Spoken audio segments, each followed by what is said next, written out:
Hello students.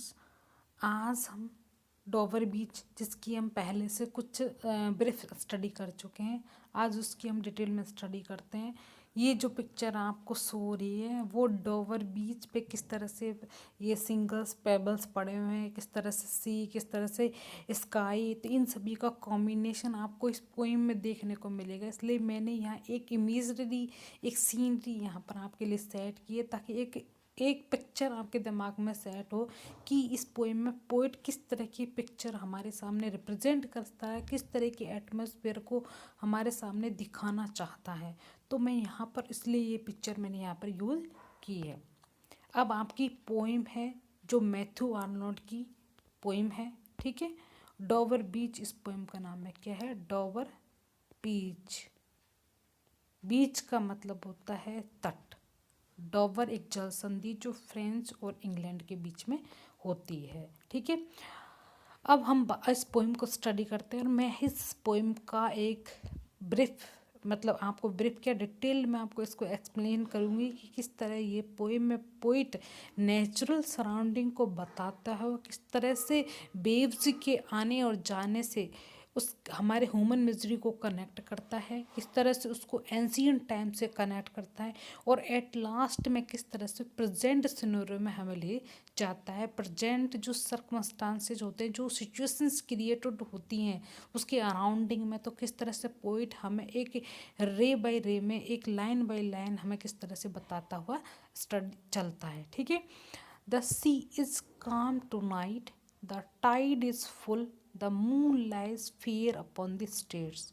अब यहाँ पर जो पोइट है, मैंने देखो आपको कैपिटलाइजेशन और जो पंक्चुएशन का जो टॉपिक करवाए थे, तो उनमें क्लियर मेंशंस किया था कि किस तरह से कौन सा जो फुल स्टॉप कहाँ लगेगा, सेमी कॉलन कहाँ लगेगा, कोलन कहाँ लगा। तो ये सभी चीज़ें हमें पोइम को स्टडी करते समय बहुत ज़्यादा ज़रूरी होती है और वो हमें समझ में एक एक पर्टिकुलर जो पोइम का जो मीनिंग है, जो पोइम हमें कहना चाहती है वास्तव में, तो वो चीज़ हम तभी समझ सकते हैं, ठीक है। अब हम इस पोइम का स्टडी करते हैं। The sea is calm tonight, the tide is full. Calm मतलब शांत है। जो समुद्र है आज रात कैसा है? शांत है बिल्कुल।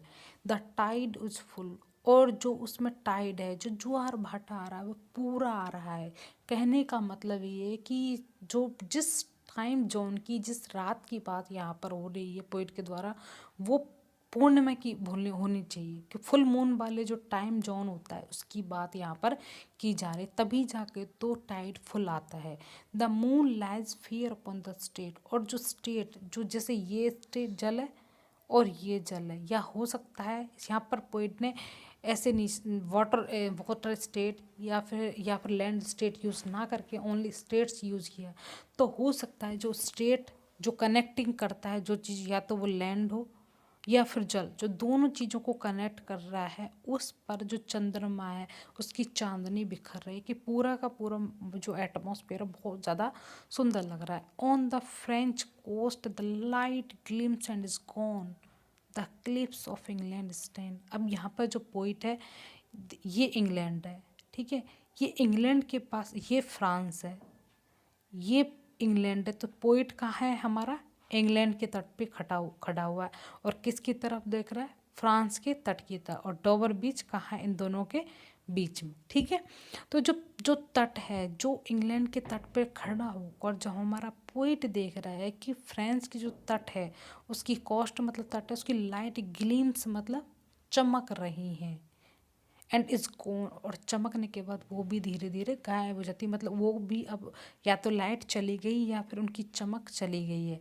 The cliffs of England stand, और जो इंग्लैंड है उसकी जो चट्टान है, अब पोइट अपने चारों तरफ देखता है तो जो क्लिप्स हैं, जो चट्टान है, वो क्या है? खड़ी हुई। ज़्यादातर तटों पर चट्टानें खड़ी हुई मिलती हैं क्योंकि नीचे की जो चीज़ें हैं वो बीच है, उसका जो बीच जो है, जो लहरों की वजह से वो चट्टानें क्रिएटेड हो जाती हैं, वो कट जाती हैं। अब यहाँ पर पोइट बोल रहा है रुक के कि ग्लिमरिंग एंड वास्ट, जो चट्टानें हैं, जो इंग्लैंड की जो चट्टान है वो ग्लिमरिंग एंड वास्ट, वो चमक भी रही हैं और क्या है? विशाल भी हैं। आउट इन दी ट्रैंक्विल वे, और पूरी जो खाड़ी है, वे मतलब ट्रैंक्विल मतलब शांत और वे मतलब खाड़ी, जो खाड़ी है वो शांत है। Come to the window, sweet is the night air. अब पोइट यहाँ पर कहने का मतलब कि पोइट अब अकेला नहीं है, पोइट के साथ में कोई और है जिसको वो खिड़की पे बुला रहा है। Come to the window, sweet is the night air. अरे तुम आओ और देखो कितनी सुंदर रात की हवा चल रही है। Only from the long line of spray. अब पोइट बोल रहा है कि स्प्रे का मतलब है जहाज। केवल तुम्हें दूर तक क्या दिखाई दे रही है, फ्रोम जो लॉन्ग है, स्प्रे मतलब जब पानी को एक प्रेशर से नीचे डाला जाता है तो झाग क्रिएट हो जाते हैं। तो जो लहरें ऊपर आ रही हैं और नीचे जा रही है तो उससे क्या हो, एक झाग बन जाता है।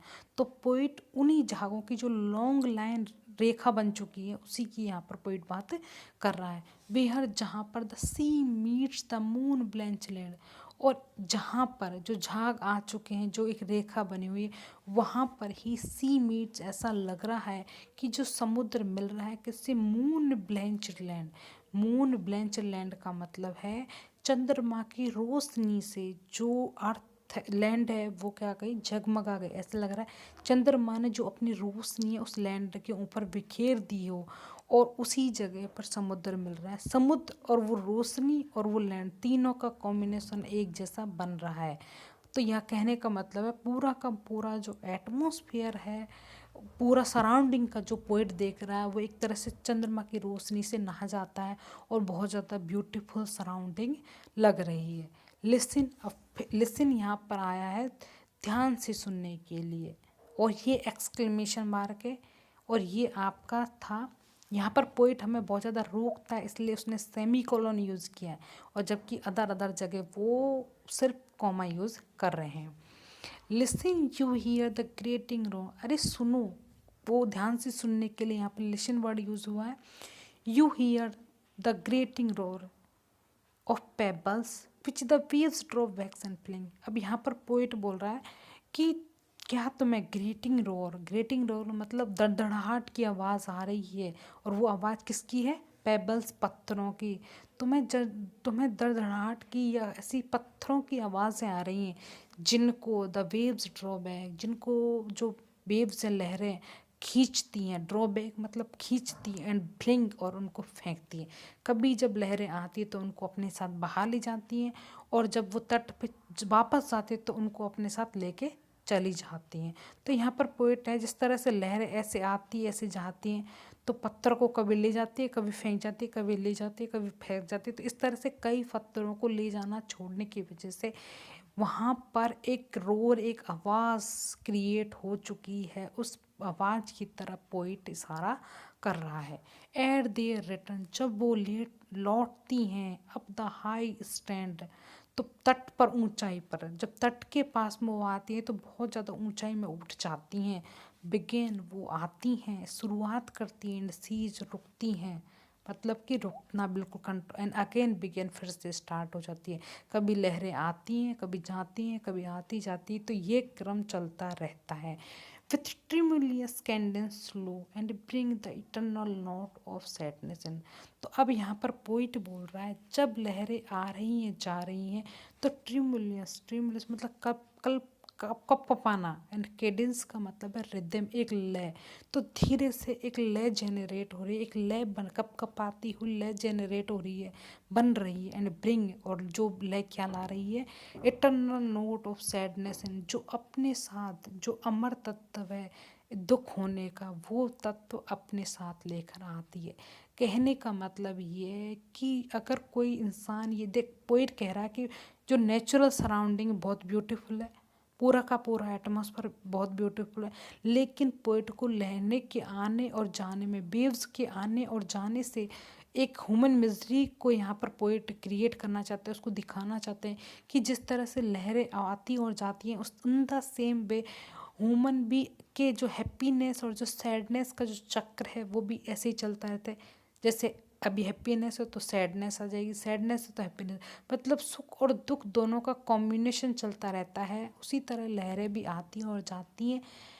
पर यहाँ पर इटरनल नोट ऑफ सैडनेस कैसे आया, यहाँ पर पोइट कह रहा है कि अगर इंसान के अंदर दुख है, मतलब पोइट ने ये जो पूरी पोएम है पेसिमिज्म टोन में लिखी है, उसको दुख हो रहा है अपनी सराउंडिंग वो जो नेचुरल एटमॉस्फेयर है, सराउंडिंग है, वो उसको अच्छी लग रही है, पर जो उसकी वर्डली, जो उसका सांसारिक सराउंडिंग थी, वो उसको अच्छी नहीं लग रही है। उसमें उसको मिजरी दिख रही है, उसमें सैडनेस दिख रहा है, कि उसमें वो सच्चाई नहीं दिख रही, जिस सच्चाई को पोइट देखना चाहता है।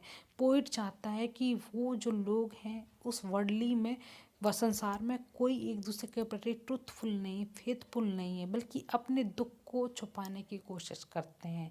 और यहाँ पर पोएट ह्यूमन मिजरी को एक तो इस तरीके भी दिखाने की कोशिश करा है, और दूसरा पॉइंट ये है कि जो ह्यूमन मिजरी यहाँ पर लहरों के आने और जाने से ज़्यादातर पोइटों ने ह्यूमन के आने और जाने को लिया है। जैसे अगर किसी ने इस जो वर्ड है इसमें जन्म लिया है तो उसकी डेथ होगी, ठीक है, डेथ होगी तो वो फिर से कहीं जन्म लेगा। तो जो प्रोसेस है ये डेथ और मतलब वन का, बर्थ का, तो ये प्रोसेस चलता रहता है, कंटिन्यूटी रहती है, एक दूसरे का रिप्लेस लेने के लिए चलते रहते हैं लोग। लेकिन एक ह्यूमन मिजरी जो जो क्रिएट हो रही है, जो वर्डली प्लीजर से क्रिएट हो रही है, तो वहाँ पर इस पोइट उस सैडनेस को दिखाने की कोशिश कर रहा है। Sophocles long ago heard it on the Aegean. Sophocles ने भी इस बात को, सोफोकल्स एक्चुअली में ग्रीक पोइट है, ठीक है, और ग्रेट, जैसे ये मेडिटेरियन सी है तो इसके पास में ऐसे ग्रीक तट है, और एजियन सी यहाँ पर है। तो सोफोकल्स ने लंबे समय पहले इस बात को कहाँ पर सुना था? एजियन के तट पर। जब ग्रीक ये कंट्री है तो एजियन का तट यहाँ पर हो गया। तो सोफोकल्स ने भी इस तट, ग्रीक कंट्री जो एजियन तट है यहाँ पर, ग्रीक के यहाँ खड़ा होगा, तो इस तट पर खड़े होकर, एजियन के तट पर खड़े होकर भी लहरों के आते जाते को देखकर इस बात को सोचा होगा। And it brought into his mind the turbid एब एंड फ्लो ऑफ ह्यूमन। उसके दिमाग में भी ये आया होगा कि किस तरह से टर्बिड मतलब एक तरह से दुख होता हुआ, यहाँ पर पोएट बोला है कि किस तरह से एक दूसरे से दुख होता हुआ वो जो एब है, जो जुआर भाटा उसके दिमाग में आया, और वो फ्लो ऑफ ह्यूमन मिजरी, और वो जो मानवीय जो ह्यूमन मिजरी है उसको शो किया जा रहा है, उसमें दिखाया जा रहा है। We find also in the sound a thought. हमें भी उस आवाज़ में जो लहरों के आने जाने पर ह्यूमन मिजरी को जो शो हो रहा था, जो जिसका विचार किसके दिमाग में आया था? सोफोकल्स में। तो सोफोकल्स के दिमाग में जब ये विचार आया तो उससे रिलेटेड उसने कुछ पोएमों का क्रिएशन किया होगा, तभी तो हमें पता चल रहा है कि सोफोकल्स के दिमाग में इस तरह की क्रिएशन, इस तरह की बात आई कि वेब्स को देख के उसे भी ह्यूमन मिजरी की याद आई। तो ये पोइट बोल रहा है कि इस तरह का थॉट जो उसके दिमाग में आया था, जो उस साउंड को देख के उसके दिमाग में जो थॉट आया था, वही थॉट हमें भी, we find also in the sound a thought, वही थॉट हमें हमारे भी साउंड में मिल रहा है। Hearing it by this distant northern sea. इस चीज़ को भी आज हम डिस्टेंट, बहुत दूर, नॉर्दर्न सी डोबर बीच के पास में, इसी को नॉर्दर्न सी बोलते हैं। तो ये नॉर्दर्न सी, नॉर्थ सी, फ्रांस और इंग्लैंड के बीच जो बीच का सी है उसको नॉर्दर्न सी बोलते हैं।